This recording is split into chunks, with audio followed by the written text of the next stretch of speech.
Hi guys, Rap Critic here. Let's talk about Polo G.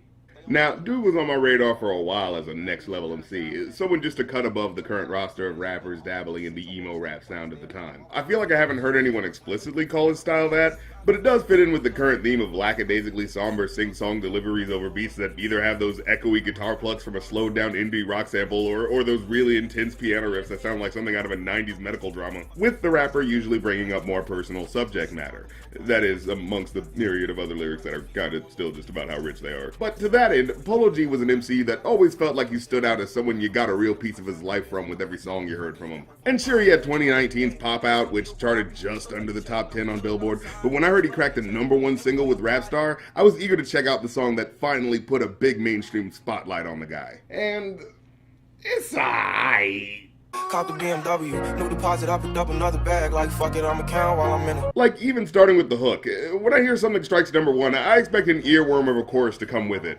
But no, the hook doesn't really leave that much of an impression with any lyrics or like super catchy melody you want to sing along to. In fact, the main chorus is so kind of meandering and forgettable, it didn't even register that it was the hook until it came back the second time. I heard planes flying, crowds screaming, money counting chains, clanking shit, I guess that's how it sound when you win.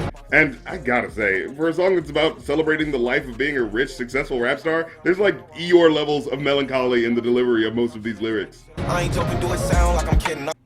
No, it really doesn't.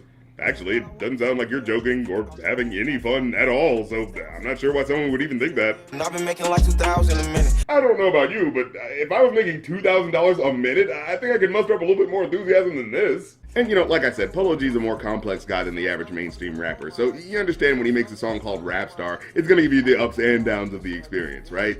And later on in the verses, I really feel like he does that. Like, especially in the second verse, where he goes more in depth about his experience with trying to deal with mental health issues in a world where you have to fend for yourself.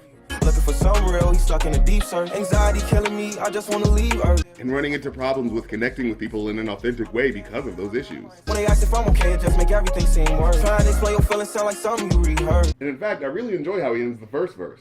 I've been getting how to have my insecurities, taking different pills, but I know it ain't. Just the way the lyrics about struggling with his past trauma builds up to the line that gets cut off, making you yourself fill in the words for a narrator who sounds like he just suddenly came to the realization that he's been functionally using those drugs to cope through his trauma. And having that thought that if he knows these drugs aren't really healing them, then it's probably hurting him. But then the hook comes in immediately after that cut off.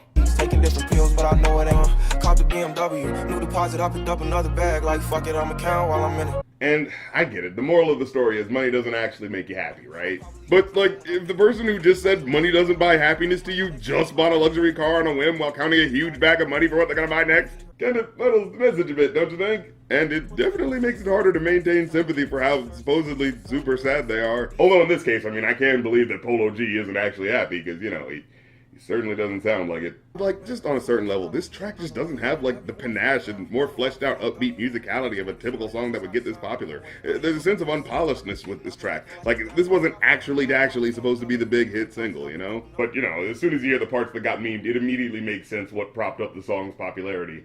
Looking so deep into your eyes, I can read your thoughts, so shut the fuck up, I mean, please don't talk. And you understand the hashtag relatable reason why it stuck out, right? It's that feeling of when you're getting pissed off at something someone's saying to you, but you catch yourself in the moment of realizing a response is only going to make things worse, so you try to de-escalate by rewording what you wanted to say. And I guess getting memed is just kind of how the charts are run these days, so if that's what ends up making a song pop for a talented, more emotionally intricate artist who wouldn't typically get the spotlight otherwise, hey, get that money. Of course, there's also the other lyric that got memed. I don't love a hoe after we fuck, she can't get near me. Only bitch I give a conversation to a series. Which, I get why it popped for some folks, but it's such a basic bitch telling off the haters line that it feels annoying that this got popular amongst the sea of other better lyrics he's written. And the more I think about these lyrics, the more the song in general just feels like there's a through line about him just not listening to the women in his life. Although we seem to be getting conflicting information about the actual relationship dynamic, at least if we were to assume he's talking to the same woman the whole time. I mean, in the video it's the same woman he's hanging out with, so I assume he's talking about the same girl. But at first he's talking about sex with a girl that's so hot he's apparently willing to go in raw and have a child over it. I bet she gon' get loud when I'm in it, and we might have a child. But then he immediately follows it with, I I don't love a hoe after we fuck, she can't get near me. Only bitch I give a conversation to a series. That's right. I don't want to listen to any woman after I'm done having sex with them, even the ones I possibly might have put a child inside of. But then he reveals he knows so deep the contours of your heart, one need not speak, for we already understand what need be said. Looking so deep into your eyes, I can read your thoughts. But then, Shut the fuck up, I mean, please don't talk. showcasing a man who's clearly having issues with communicating with his girlfriend in a way that's not confrontational. And then the girlfriend stabs him. I don't know, man. I wasn't really listening. She said something about slicing something up. I think she's gonna make like a pie or something. Oh, God! So, guess that connection wasn't as deep as he suspected. Well, overall, I give this a 3.5 out of 5. Don't get me wrong, it's certainly not a bad track. It just feels a little lackluster for someone whose quality as an artist I'm familiar with. Like, it's Polo G, so it's still lyrically more in-depth than the average rapper on autopilot, but it definitely still feels like autopilot, you know? And I know, the melancholy in the delivery is supposed to reflect the deeper turmoil behind the achievements and success. But as a person listening, it's just hard to get into the celebratory mood of most of the lyrics when they're delivered so unhappily.